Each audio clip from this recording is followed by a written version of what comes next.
Ini kejam, tidak manusiawi, tapi ini hukuman yang pernah berlaku di dunia ini. Wow! Selamat datang Lers di Papi Lors, Papa Piler Horror Story. Di episode kali ini gue akan menceritakan suatu hal yang cukup mengerikan dan ada beberapa unsur kekerasan.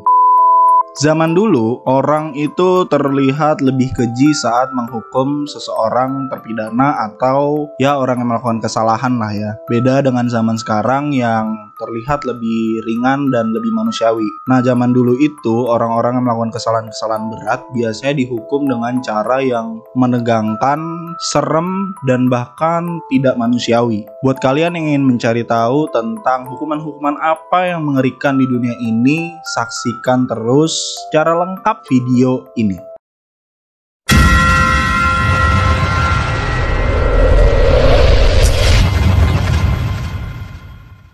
Hukuman-hukuman mati yang paling kejam yang pernah ada di dunia. Lers, mungkin kita tahu ya, kehidupan kita zaman sekarang jauh lebih enak daripada kehidupan di zaman dulu secara teknologi dan mungkin juga secara hukuman. Kok gue bilang hukuman? Karena gini Lers, zaman sekarang menurut gue orang-orang yang melakukan kesalahan itu dihukum secara manusiawi dan sesuai dengan perundang-undangan yang berlaku. Tapi pada zaman dahulu kita tarik jauh banget, orang-orang yang melakukan kesalahan atau melakukan pelanggaran dihukum secara tidak manusiawi, sadis, dan cukup mengerikan lah. Berikut akan gue jelaskan hukuman-hukuman mati yang paling keji yang pernah ada di dunia. Berdasarkan literasi yang gue baca Lers, dan setelah gue rangkum, yang pertama itu hukuman matinya namanya scavism atau scavisme, atau kata lainnya itu kapal dilubangi. Jadi hukuman yang pertama ini berlangsung di era Persia kuno di tahun 500-an sebelum Masehi. Nah, hukuman ini ditujukan untuk orang yang melakukan kesalahan-kesalahan berat Lers, pelanggaran-pelanggaran berat, kriminal gila, lalu tawanan perang, atau orang-orang yang berkhianat atas kerajaan atau atas negaranya. Yang paling menurut gue keji itu saat proses hukumannya Lers. Jadi kalau bisa gue gambarin, jadi ada satu kapal di mana terdakwa ini, kita sebutnya terdakwa aja deh. Terdakwa ini diletakkan di dalam kapal, terus tangan kaki diikat di bagian sisi luar daripada kapal. Nah, ada beberapa literasi yang menyebutkan bahwasannya ketika tuh terdakwa udah di atas kapal, dia akan ditutup lagi dengan kapal yang lain. Jadi posisinya itu dia kayak dijepit antar kapal, tapi tangan, kaki, dan kepalanya dibiarkan di luar. Ada juga orang literasi yang menyebutkan bahwasannya dia tidak dijepit sama kapal lagi, jadi cuman kapal tok aja gitu kan. Nah, setelah itu mereka akan dilumuri badannya, jadi kepala, tangan, kaki, dan maaf, anusnya juga dilumuri oleh madu. Tujuannya untuk supaya serangga itu datang kemudian menggigit-gigit dan menggerogoti tubuh dari terdakwa ini. Nah, umumnya terdakwa yang kena hukuman ini melangsungkan hukumannya selama 17 hari sampai ia tewas. Ini kejam, tidak manusiawi, tapi ini hukuman yang pernah berlaku di dunia ini. KGB atau Badan Intelijen Uni Soviet juga pernah melakukan hukuman ini Lers. Jadi hukuman ini ditujukan untuk tawanan-tawanan perang, bukan untuk membunuh mereka, tapi melainkan untuk mengganggu psikis mereka supaya mereka mengeluarkan informasi atau berita-berita yang ingin diambil oleh agen daripada KGB atau Intelijen Uni Soviet ini. Tapi bedanya, agen KGB ini tidak menggunakan kapal, melainkan papan biasa. Tetapi hukuman ini juga sudah tidak berlaku semenjak keruntuhan Persia kuno di tahun 633 sampai 644 sebelum Masehi. Jadi lu bisa bayangin, pasti lu nggak akan pernah mau untuk melakukan kesalahan-kesalahan berat di zaman itu. Kalau nggak, lu bisa dihukum secara scavisme ini Lars. Ngeri banget. Yang kedua, direbus hidup-hidup. Waduh, dari namanya aja udah direbus hidup-hidup. Udah kayak mie instan aja. Nah, jadi direbus hidup-hidup ini terjadi di era pertengahan Lers. Biasanya orang yang direbus ini menggunakan wadahnya seperti kaldron ya, atau cerek. Orang yang kena hukuman direbus hidup-hidup ini biasanya orang yang melakukan aksi pemerkosaan, perampokan, pembunuhan, hingga pemalsuan uang. Nah, jadi hukuman ini ditujukan agar terdakwa ini mengalami kehancuran pada kulitnya secara perlahan, kemudian kehancuran pada jaringan-jaringan lemak lemak. Ada dua cara yang biasa dilakukan untuk teknik merebus manusia ini. Yang pertama itu mereka sudah dibiarkan terikat, lalu dimasukkan ke sebuah cerek dan airnya baru dituangin. Ada juga yang kedua, yaitu airnya itu udah direbus, jadi manusianya dimasukkan perlahan-lahan menggunakan katrol, tangannya diikat, terus diturunin ke bawah gitu, perlahan-lahan dari mulai kaki sampai badan dia. Nah, cairan yang biasa digunakan itu adalah air biasa, kemudian larutan lilin, wine, sampai timah cair. Pada abad ke-12 sampai ke-16, Raja Inggris saat itu yaitu Raja Henry ke-8, tepatnya pada tahun 1531, melangsungkan hukuman ini. Hukuman ini ditujukan untuk orang-orang yang mengambil hidup orang lain, atau dalam kategorinya membunuh lah ya. Jadi kalau pembunuh di zaman Raja Henry ke-8 itu dilangsungkanlah hukuman rebus ini. Kemudian di Jepang juga pernah hukuman rebusan ini berlaku, yaitu pada abad ke-16. Saat itu yang dihukum adalah seorang penjahat bernama Ishikawa Goemon. Si Ishikawa Goemon ini harus direbus bersama anaknya karena saat itu si Ishikawa Goemon gagal melakukan melakukan perintah yang diutus oleh kaisar, yaitu membunuh panglima perang mereka sendiri, yaitu Toyotomi Hideyoshi. Nah, hukuman rebusan ini atau hukuman merebus manusia ini terakhir diketahui terjadi di Uzbekistan tahun 2002. Gila. Pertama ngeri, kedua ngeri, selanjutnya makin ngeri.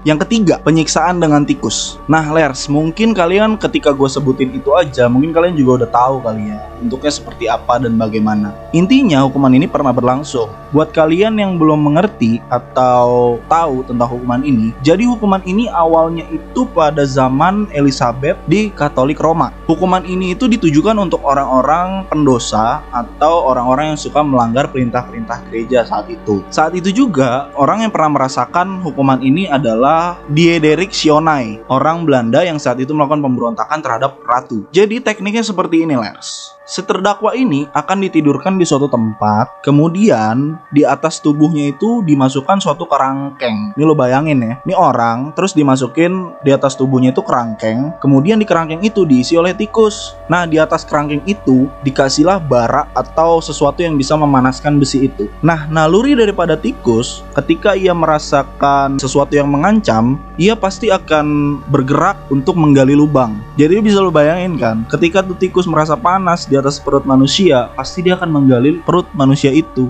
dan kemudian manusia itu akan mati karena perutnya dibolongi oleh tikus. Kejam, bro. Tapi teknik ini sudah tidak dilakukan lagi semenjak abad 20, jadi aman. Yang keempat adalah lingci atau lingce. Gue nyebutnya takut salah, koreksi deh di bawah. Nah, jadi lingce ini berasal dari bahasa Tionghoa yang artinya kematian dari 1000 potongan. Lingce ini terjadi pada tahun 900 sampai 1905 Masehi. Jadi teknik yang digunakan adalah terdakwa atau orang yang melakukan pelanggaran berat ini diikat di sebuah kayu. Algojo ini kemudian mengiris tubuh daripada terdakwa ini di berbagai wilayah tubuhnya gitu. Jadi ada yang ngiris di tangan, ada yang ngiris di leher, yang ngiris kayak ngiris bawang gitu, diiris. Kemudian korban juga terkadang diberikan opium supaya mencegah terdakwa ini pingsan. Jadi lu bayangin dia diiris-iris tapi nggak boleh pingsan. Jadi dia bisa merasakan sendiri gitu siksaannya gitu. Kemudian terkadang juga ada yang diberikan jeruk nipis saat sudah diiris. Ini gue bacanya aja udah kayak ngilu sendiri, mungkin kalian dengernya juga gitu. Kemudian setelah tuh diiris-iris, nggak sampai situ doang ternyata setelah itu si terdakwa ini atau orang yang dihukum oleh hukuman lingce ini kemudian ditusuk hati dan jantungnya, lalu sentuhan terakhirnya adalah dipenggal kepalanya. Buset, komplit banget. Tapi di tahun 1905 hukuman lingce ini sudah resmi dihapuskan atau resmi dihentikan karena dianggap tidak manusiawi dan terlalu sadis. Ya iyalah, yang kayak gini nih, jangan deh, gue denger aja udah ngilu. Yang kelima, Catherine wheel atau roda penyiksaan. Roda penyiksaan, jadi bukan roda-roda undian ya. Jadi roda penyiksaan atau Catherine wheel terjadi di era pertengahan tepatnya di negara-negara Eropa seperti Jerman, Prancis, Denmark, Swedia, Rumania, Rusia. Jadi tekniknya adalah terdakwa diikat di sebuah roda besar, rodanya ini biasanya ditempatkan di suatu pusat keramaian atau pusat kota sekalipun. Saat si terdakwa sudah diikat di atas roda, kemudian roda ini diputar, Lers. Nah, pas saat diputar, algojo yang dipercaya kemudian memukul tubuh korban dengan keras menggunakan benda tumpul. Tujuannya adalah untuk mematahkan tulang-tulang daripada terdakwa itu dan menghancurkan isi-isi perut terdakwa tersebut. Nah, yang menurut gue semakin parah itu sebenarnya siksaannya emang udah cukup parah sih. Tapi saat itu, Lers, kejadian ini tuh disaksikan seluruh warga kota yang ada di situ. Tujuannya agar warga kota itu tidak melakukan kejahatan yang sama seperti dilakukan oleh terdakwa. Tapi di saat itu anak-anak juga banyak melihat. Gue gak ngerti dah ibunya beginiin apa kagak, gue gak ngerti.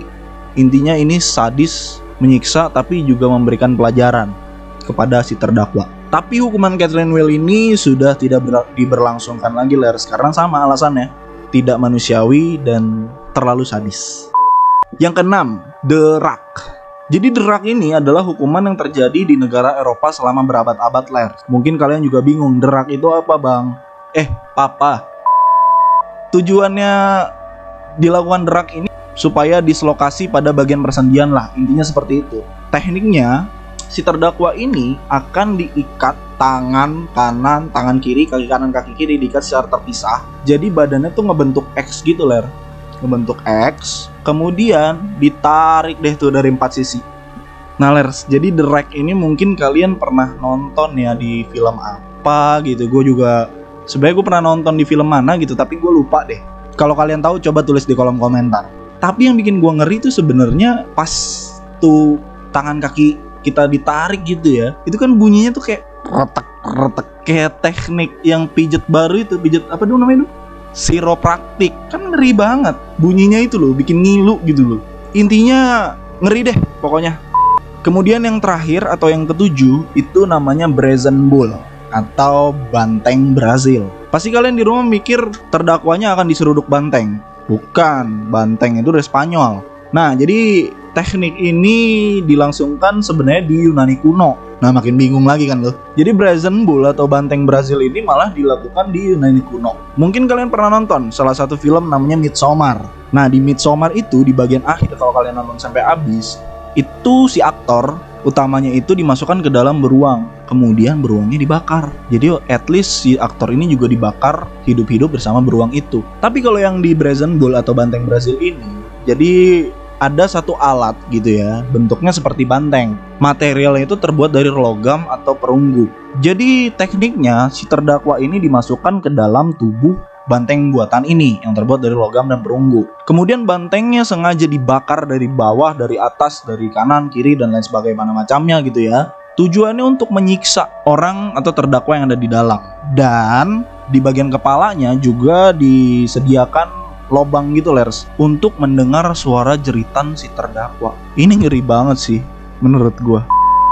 Itu dia, Lers, hukuman mati yang paling keji yang pernah ada di muka bumi ini versi Papilor episode kali ini. Kalau kalian tahu hukuman mati apa aja yang paling keji, tolong tulis di kolom komentar. Atau kalian yang mau part 2 tentang hukuman mati yang paling keji di dunia, tulis juga di kolom komentar. Karena masih banyak lagi hukuman-hukuman mati yang paling mengerikan yang pernah ada di muka bumi ini. Nah, Lers, jadi itu dia hukuman-hukuman paling keji yang pernah ada di muka bumi versi Papilor episode kali ini. Kesimpulannya adalah orang-orang yang dihukum secara hukuman di atas bukanlah orang-orang atau penjahat-penjahat yang melakukan aksi kriminal kecil, Lers, tapi melakukan aksi kriminal besar yang mungkin merugikan orang banyak atau mungkin mengambil nyawa seseorang.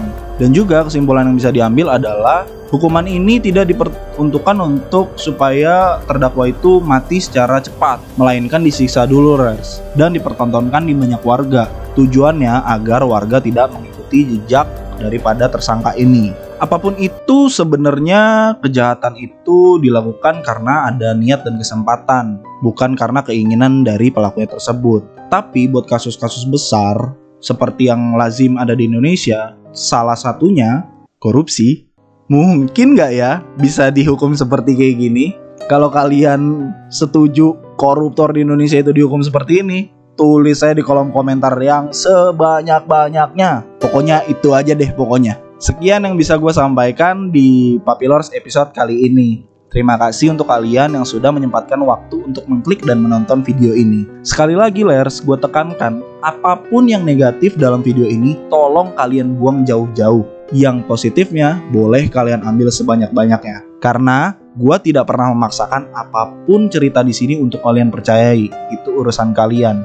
Setidaknya, apapun yang kita lakukan, pasti punya konsekuensi dan tanggung jawabnya masing-masing. Sekian yang bisa gue sampaikan di episode Papilors kali ini. Semoga kalian suka. Dan kalau kalian suka, jangan lupa untuk like, komen, dan selalu subscribe serta share video ini supaya membantu channel ini terus berkembang. Pokoknya Papa Pilar pamit. Terima kasih banyak buat waktu kalian dan semoga semesta memberkati. Dadah Lers.